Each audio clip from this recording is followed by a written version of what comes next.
should you do at school? Should you study? Probably, but there are plenty of other options.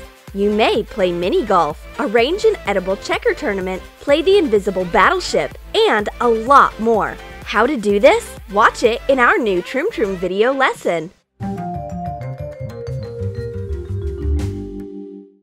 It's a boring class. Miss Smith has gotten carried away. She watched a soap opera last night, and now she imagines that she is the main heroine seeing off her husband, who is a captain to a long sea voyage. Forget about the math. Her tears have flooded half of the classroom. By telling her sea adventure story, the teacher reminded us of a battleship game. But we've updated the version by using disappearing ink. Draw 2 fields for the battleship game in a notebook with a disappearing marker. Draw 2 square-shaped fields, the sides of which are equal to 10 squares. Draw ships on one field with the same marker. If you pour water on the notebook, there will be no trace left from the marker. The ships will be washed away, and they will totally disappear from the paper. The girls shoot down the ships of each other with enthusiasm, but Miss Smith is a real sea dog. She sees a sea battle from afar. In order to hide the traces of the game, the girls sink their ships with real water. The ink disappears, and Miss Smith opens empty notebooks. She has nothing to pick on. The notebooks are clean, but totally wet.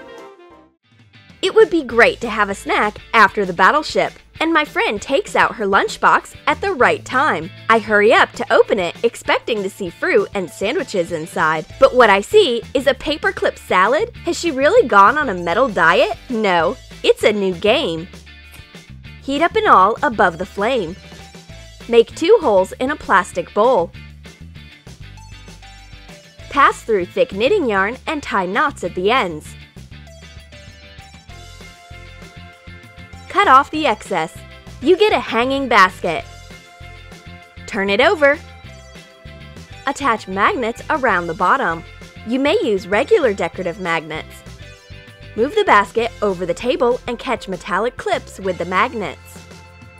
Put your trophy into the basket. My friend scatters out the clips and catches them with the magnets. I repeat her trick. Who will gather more clips? It's real magic! Even Miss Smith has gone somewhere, and this is for the best. No one will disturb our clip fishing, but the fish inspector emerges from beneath the desk as an iceberg all of a sudden and takes away our fun lunchbox.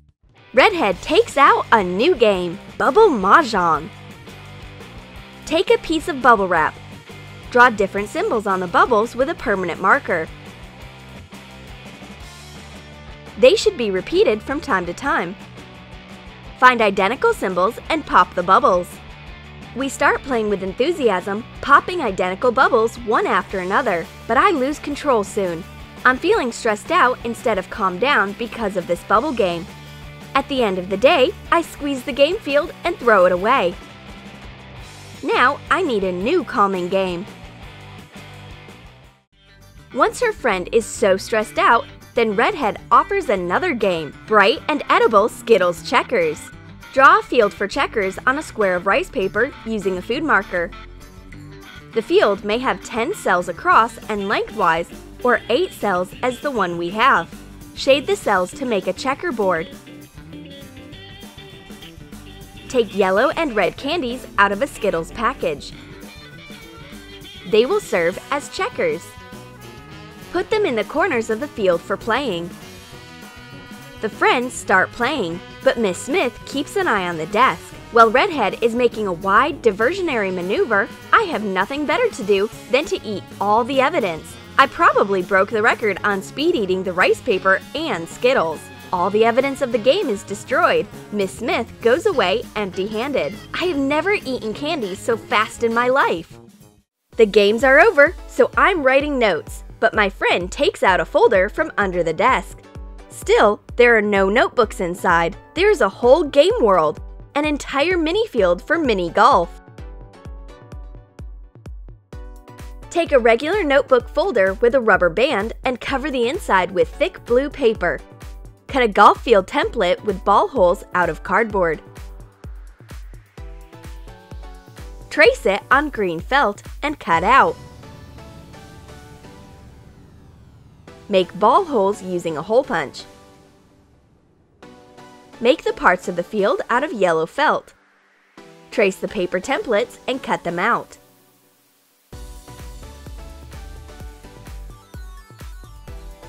Decorate the green zones with the yellow details. And glue the golf courses to the main field. Attach some chenille stem to the borders of the golf courses. Decorate the zones with little yellow stones. You may use fish tank stones. Now, make the golf clubs. Take plastic straws and thick paper. Cut a small oval out of the paper. Make a cut on the straw and put in the paper detail. Use toy bullets as golf balls. Drive a ball into a hole using a mini golf club. The friends take their tiny golf clubs and teeny balls. The mini golf is so itty-bitty and cozy, except there is no place for the girls to play together. Who will be the first to hit? I suggest using dice so that we don't quarrel or poke out each other's eyes with the clubs. The dice will show who is the first to hit. Cut marshmallow into cubes. Draw round dots with a food marker denoting pips on the facets. The sum of the pips on the opposite facets should be equal to 7. Turn all marshmallow cubes into the dice. The girls throw the dice. I get 6. It means that I win and I will be the first to play golf.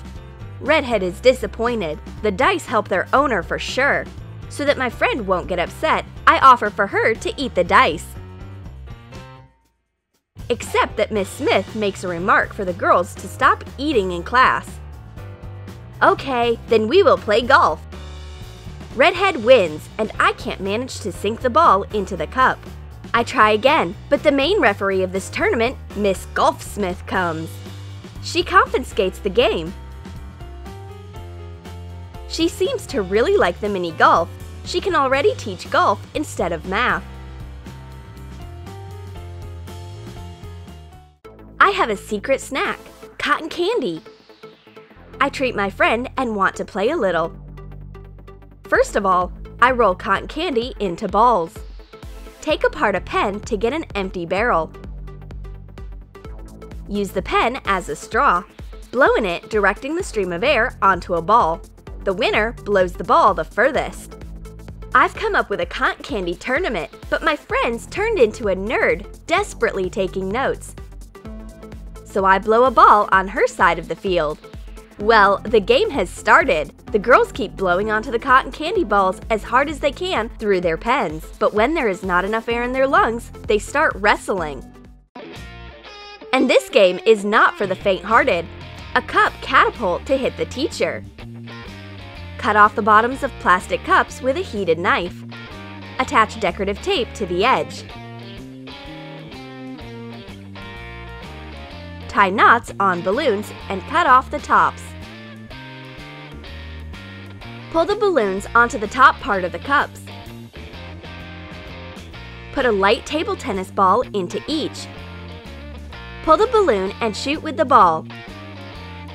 The girls are getting ready, aim, fire! The shot flies directly into the enemy's camp. Miss Smith survives bombing with courage, and she prepares to fight back. Redhead has something on her mind again. This time she takes wafers from under her desk, but they are not for a snack. We will play wafer Jenga. Arrange all the wafers into a tower and take them out one by one so that the tower doesn't fall. The girls are so deep in the game that they fail to notice the impending threat. But it seems that Miss Smith loves Jenga too. Or she likes wafers. Anyways, she's also in. Finally, the teacher understands that taking away the students' games is pointless. It is better to play with them. Moreover, some games are edible. Did you like our school games? Then write in your comments how you will entertain yourself and your friends during a boring class. Will you arrange a mini golf tournament, make a cotton candy ball race, or play wafer Jenga? And don't forget to give your thumbs up. Subscribe to our channel and click the bell so that you'll be among the first to find out new ideas on the Troom channel.